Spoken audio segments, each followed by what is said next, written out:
at the first, and quite quick, but you can see him just beginning to spread out. It's been a while since I've seen as many go down the outside. They really used every part of the track. Isn't that Garbonian on the very outside there? Garbonian right outside. Now we lose view. Giovanni was the first one you seen on the left-hand side. That was Mick Fitzgerald. Inox also was in trouble there in the blinkers in the middle, and also we lost Royal Leclerc, and we lost Whispered Secret, and we lost Tyne and Tyne again. Royal Leclerc, of course, second last year. This happens, doesn't it? They come back and then... So, the fence eye camera. They're all right taking off. It's landing that's the problem, isn't it? And actually, there's going to be a real delay at the end because Native Upmanship, you can see him there away on the right, how far behind he is from the other horses. This is the view from Royal Leclerc, who's going to fall at this first fence, jumps it fine, and then knuckles over, and you see the shadow of Christian Williams going through. And that's despite the high number of followers. The second fence, they all got over safely, but as we come down to the third, look out for the grey horse, Roscom. No, in fact, it's Baron Windrush who goes here, and Carl Llewellyn on his 15th ride, would you believe? So, 15th, not lucky for him. Baron Windrush in the orangey There colours. he goes, on the inside. Over the head and goodbye. It's the fourth fence, actually, that we lose Roscom, so we'll see that in a second. Just get another view. Keep your eye on the inside, then, because that's where you'll see Baron Windrush. Yes, he actually dropped his back end into the ditch, Claire. Didn't get high enough, and I don't think he fell over, but Carl was shot straight out. There you go, out over his head. Horse did really well to stand up. On to the next. Lot of horses again spread right across the track. Roscom, the grey horse, easy to spot. He got up fairly quick from his fall. Tony McCoy dropped Clan Royal well out. He settled him super. In the middle, Hedge Hunter, and number 6 Valverde is behind him. Now, so what a man, Slipper's man. You see him jumping now in the noseband. That's your winner. Followed Hedge Hunter through, and what a clever thing to do. Tony McCoy just alongside him. Young Niall Madden following the best jockeys in the race. Let's have a look on board Silver Birch, because this will be a fantastic view. Sam Thomas coming into the fence now. We lose Ebony Light at this one. Right in front of him, you see Ebony Light go down. The horse got up fine, and so too did his jockey. Crane rolling out of danger there. Going down to Beecher's Brook, and we're going to lose Justin Dett here. Alan Dempsey having his second ride on the number 40 horse. He's in the red colours and the white hat. Just on the inside. Oh, but a few just recovered there. It takes time, made a mistake. Timmy Murphy just nodding on landing just behind him. If you look to the right of the picture, you'll see Timmy Murphy make amazing. Look for the white hat. And that. He's got great balance, hasn't he? He really has. And there's old Native Upmanship at the back, still jumping round. Well, you should get a good shot of Justin Dett here, and also the recovery, Timmy Murphy. Just coming through. There's Justin Dett. And there's Timmy. He pulls his head off the ground. The horse's nose actually rubbed on the ground. And it just shows you the luck you need, Richard, because the winner, number 6 Valverde, was tracking him, and if Timmy had fallen, he was probably brought down and it was all over. But on to the next, the smallest fence in the course. That's number 6 Valverde, just there, long way back. Conor Dwyer catching up on Native Upmanship. This is the smallest fence on the track, keeping out wide. Also a long way back is Clan Royal, settled well, the tracking Hedge Hunter. The winner just jumping the fence now. Do you see on the inside there with the sheepskin noseband and the white cap? I mean, it shows you the first circuit is all about survival. It's not about racing. Well, Ballycassidy's up front, although he's just been headed at that stage. That's coming round the canal turn, and Leduc unseated at that fence. Lord of Illusion is there, so is Rinkery right on the inside. Now, Jamie Moore, and you'll see him with the black disc on board Leduc. It's not the usual colours, but he's just with the sheepskin noseband on the outside. He tries to hang on, and just goes at the last minute. The horse started turning, and he didn't. I think that's what happened. Beyond the recall, I'm afraid. But a big run now at the moment by Ballycassidy, who I'm afraid he later falls, but he'd been jumping out of his hand. Yeah, he jumped super late in Aspel riding him, and Puntel also going up there. They really seem to enjoy jumping super. Now we'll try and pick this Clan Royal jumping that, hit it quite hard actually, and Hedge Hunter was somewhere in the field there. He's just in front of Clan Royal. Both of them were midfield all the way, but number 6 Valverde was a long way back, and if we could catch him jumping this fence, there he is, jumping it now, white noseband, and he's only four from the end of the field, so it must have been a great patient ride from young Niall Madden. This is another good shot. You'll see him coming along. Ooh, mistake there by That there was Heroes Calange just making a mistake, and a good recovery by JP McNamara. So Puntal now out in front. Oh, he saw a lovely stride there. He's run well here before and then faded out of it and didn't complete, but he's absolutely pinging here, isn't he? But aren't they going a sensible pace now? That is a good, sensible pace, married man's pace. Absolutely, with Ballycassidy still in front and Puntal just pulling his way into second on the outside. And behind him, you just have Inox, the French horse, Risk Assessor on the inside of him. Bang in there. Oh, that's in the chestnut horse with the white face. That's Nina Carberry on Forest Gunner. And they're turning into the straight for the first time and heading for the second last. Most of them are settled and relaxed at this point. And he again, Forest Gunner, just did not stay, did he? That was the crux of the game. Yeah, Ballycassidy with the rider cam. What a fantastic view as you come into the straight. No horses in front of you. You can see the stands away in the distance. And you can see actually some of the jockeys are smiling, although I saw AP McCoy coming through there with a grimace on his face because he's trying to settle Clan Royal, and he's a hard-pulling horse, but he does a great job of settling him. You'll see later on, I think, a mistake at the 19th nearly stopped him in his tracks. Ballycassidy seeing a long one there. Puntal stood off a million too. But of course the boys are all now thinking chairs coming up pretty soon. Loose horses, where are they? Pick your spot. Some of them won't even see where they jump. And we're going to lose 3 at the chair. Heroes Calange, Jack High and Silver Birch. That's the fence that's coming up after this one. And Tony, let's go back to Ballycassidy and Puntal in front. They've got away from the pack at the moment. Nice place to be in front. So Amberley House yeah. he pulls up later on. But John Harewood's other horse runs a good racing good trail. The trail ran fantastic, didn't he? Now, Norman, how do you set him up? Well, you're just hoping that you're going to meet it on the right stride. But both of these horses, the way they've been jumping, both of them shorten up, real clever over it. We lose 3 horses here. Silver Birch. Yeah. There you can see Jack High, David Casey, Pat catapulted out over his head, and Heroes Calange, he also unseated at the chair. He looked outstanding beforehand. Heroes Let's have another look at a couple of angles of this, because it's really hard to tell what sort of mistakes the horses make and why they've actually fallen. It's a big spread on it, remember. Very narrow, the fence, which makes it look much bigger. And the ground is raised on the landing side. That is a little trick. Well, they got very close together there. Ballycassidy and Puntal nearly knocking each other over. Yeah. The real bandit back and forth. Oh. Jack High in pink, jumping it now in the middle, and just basically pings him out of the saddle. That happens. Let's have a look from the actual chair, the little seat on the side there. This should give us a great shot of Jack High coming in the pink colours. There you go. Oh, absolutely had no chance. He just dropped his back end into. And that was Garvonian at the back. He was. Now I'm afraid this is the view of Sam Thomas on board Silver Birch, and he is going to bite the grass the other side of the chair. Oh, yeah, bang. And all of a sudden, all of a sudden, it's another year for the National. Yes. They all just want to stop and start it all over again once you fall. It's so exciting. Hedge Hunter jumped it really nicely, you know. Clan Royal just getting a slap down the shoulder there from Tony McCoy, having been struggling to hold him early on. He's now just waking him up and reminding him. Now, this is the Super Loop camera where you can really see in super slow motion the effort that the horses make over it, the shape the jockeys make. It wouldn't take much more of a bang there to actually knock either of those horses over, you know. They weigh half a ton and they're going at 30 plus miles an hour. Let's have a look at behind now. The real bandit was there on the left with the cheek pieces on the red cap. And McCoy is sneaking into the action all the time, quietly, just getting closer to where it matters. Yeah, just that was just over the water. Oh, this is the water jump, another angle of the water jump. And again, the 2 up front, they're jumping super, Inox following them. And there you see Risk Assessor, a bad mistake on the outside. But if you look right towards the back, some horses just don't enjoy the Grand National, and Garvivonian in the orange colours, who's last at this stage, is pulled up after the water. And that, in fact, is the real bandit that made the mistake there.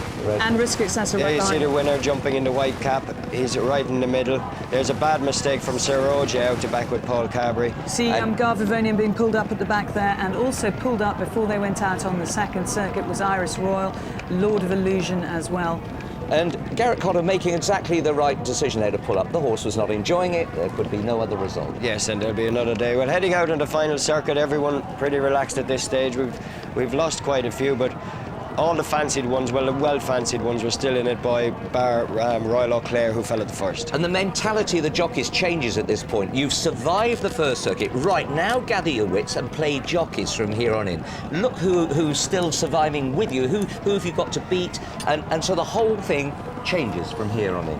Absolutely. Puntal again and Ballycassidy on the outside. both of them, they absolutely love these fences, and they should be, if there was a race over 3 miles, they'd take some beating.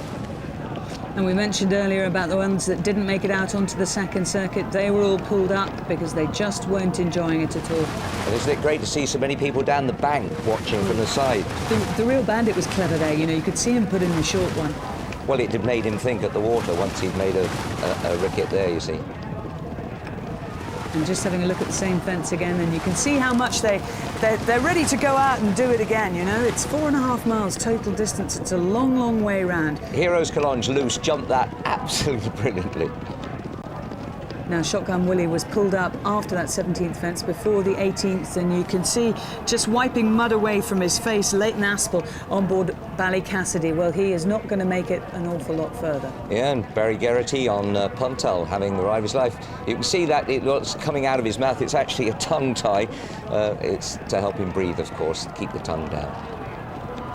I thought the ground looked good. It was stamina sapping, but it was not heavy, and it was perfect ground on. Yes, and that was very interesting there, Richard. There was a loose horse who almost brought down number 6 Valverde. wasn't far from him.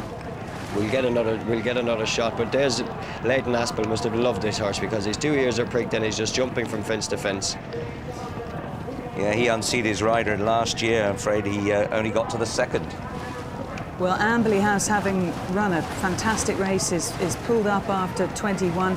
The horse who won the race 2 years ago, he decided he'd had enough today. I should think, even with the rain, the ground probably just meaning they're going a little bit too quick for him.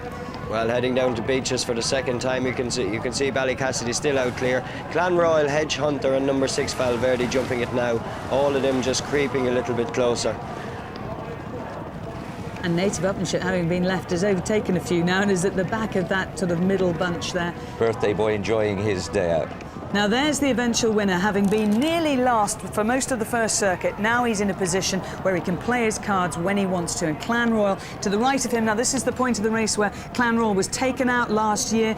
Gets over it all right, not slightly, but nothing too bad there. And AP goes, well, I've got further than I did 12 months ago. And the same thing could have happened because the loose horse on the outside, you know, he went straight, but he very easily could have run across. You'll see Saroje right at the back of the field, just crumpling on landing, and Paul Carberry is out of the race. Yeah, Paul Carberry's won a national on Bobby Joe. You'll see him just jumping it. There he goes. Crumples on landing, and that's the national over. But thankfully, as Claire said, all horses got up and no injuries in the Grand National. Now the Foynaven fence, this is where we lose Ballycassidy, having run so well. Oh no, not yet. This is actually the smallest. He goes the one after the canal turn. They're heading for the canal. This is the smallest fence on the track, and Ballycassidy again jumping away. Now Hedge Hunter has gone second, travelling well. Clan Royal just behind him, and there's number 6 Valverde in the white noseband, creeping closer, but not many left at this stage.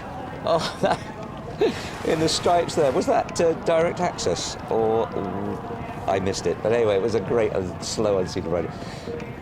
Here, Norman, a lot of them got good ground. Jocks really know how to ride this, don't they? Yes, pull out and go across. We'll see later in the race, they really are using their brains. None of them moved. You'd swear they were only starting when they were turning into the straight. But yeah, all of them keep out. Clan Royal not so clever there. And we actually, early on in the race, he made a terrible mistake at the first ditch second time round. Tony McCoy did a great job to stay on him. But Leighton Aspel at this point must have thought he had every chance of winning. I think this is where he goes. I think this is where he goes. Oh, he just puts down one more stride than he can really get in. But luckily, despite a nasty looking fall there, he landed horribly on his neck. He's all right. And that leaves Hedge Hunter in front. It certainly does. The winner is creeping in behind fifth. Inca Trail on the inside, and the yellow cap just bought recently. He's come into the race creeping up the inside there. Nina Carberry, the big white face there, must be thinking, I'm going to be in it. Yeah, she finished 8 and 9, Inca Trail and Forest Gunner. Nina gave him a super ride as well, just creeping into the race. But Ruby Walsh, same as last year. Could he keep going? A lot more weight this year. And you can see Boots Madden is just following, and it must be a wonderful feeling for him, tracking the top two in the market and the two best riders we've probably seen for a long, long time we'll ever see. and he's tracking the two of them. Norm, what we see from now on in, they all concertina up because they're all trying to save some petrol. They're all worried about that final run-in. Yeah, turning for the second last, Tony McCoy kicks on, well, gives Clanroyal a slap on the shoulder and sets sail, but Ruby was just sparing a bit, and didn't care that Tony was taking him on. Number 6, Valverde, on the outside. This is crossing the Melling Road the final time. And a couple of horses, Risk Assessor was 150 to 1 shot in the red cap in the middle. He's absolutely cantering in and behind. so is Inca Trail in the yellow cap. Inca Trail and Nil Desperanzum, who's ran a cracking race on the outside. But isn't it interesting, if this was Cheltenham, and you know how Tony McCoy rides Cheltenham, he'd be kicking and pushing for home right now, but experience in the Grand National tells you, sit still, sit still. And the impressive thing about Niall Madden is on the left-hand side, he's sitting still, despite the fact it's his first ever ride in the race. He knows, don't move yet. He also went round the outside. He thought, if any of these fall, they're not going to bring me down. I got this close. A lot of thinking going on, Norman. A lot of thinking going on, and this is really, it's a cat and mouse game from here home, because who's going to come in first? Ruby's just squeezing Hedge Hunter, Clanroyal jumps it well, and now number 6, Valverde. Well, you've got to go at some point. And Forrest Gunner has weakened. Didn't get the trip, but again has run a superb race there. They were heading for the final fence. Ruby still sparing a bit in Hedge Hunter, jumps it really well. The winner, number 6, Valverde, he really pings it on the outside, and young Niall Madden decides it's time to kick for home. This is another angle, jumps it absolutely brilliant, and Ruby still trying to sit, and Nil Desperanzum and Inca Trail just dropping back, and Risk Assessor not quite getting home. You would almost have said there that Ruby had a little bit up his sleeve.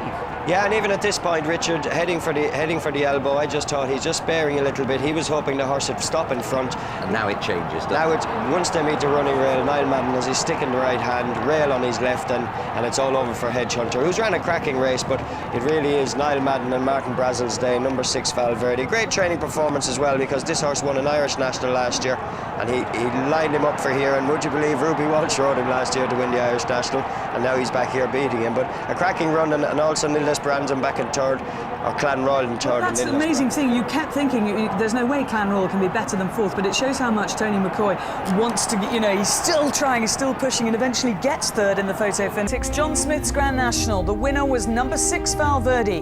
Number 26, so I hope you got it right if you were backing him. 11 to 1. 5 to 1 joint favourite. Hedge Hunter was second under that huge weight.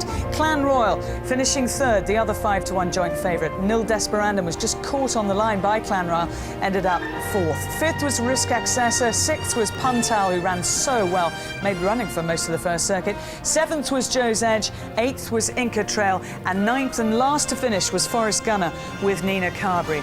Well, we had 5 fallers at the first fence. Royal Eclair, Inox, Whispered Secret unseated, Juveneer fell, and Tyne and Tyne again fell at the first, carried on as a loose horse. He then fell again at the 11th, and I'm afraid the sad news coming back to us from the vets is that Tyne and Tyne again had to be destroyed after falling as a loose horse. Baron Windrush unseated at the 3rd, the open ditch. Roscom, the grey horse, fell at the 4th. Then at the 5th, we lost Ebony Light, one of Ginger McCain's 3. At the 6th fence, Beecher's Brook, Justin Dett went there. At the 8th fence, the Canal Turn, Le Duc unseated. At the 15th, the Chair, Silver Birch fell, Jack High unseated, and Heroes Collonge unseated. Plenty were pulled up before the second circuit, Lord of Illusion, Garvivonian and Iris Royal, and then Shotgun Willie was pulled up at the 18th. Out well into the second circuit at the 19th, the open ditch, Cornish Rebel, Leroy Miguel and Direct Access were pulled up. And then Haute de Gamme fell at the 20th fence. At the 21st, Amberley House pulled up, and Saroje was a faller at the 22nd, Beecher's Brook. At Foynaven, First Gold unseated there, and Ballycassidy fell at Valentine's, having run fantastically well until that point. And then we had pulled-ups and refusals at the 27th, The Real Bandit, Native Upmanship, Rinkaree, Is No Good, and Colonel Rayburn made it no further than that. And It Takes Time pulled up at the 29th.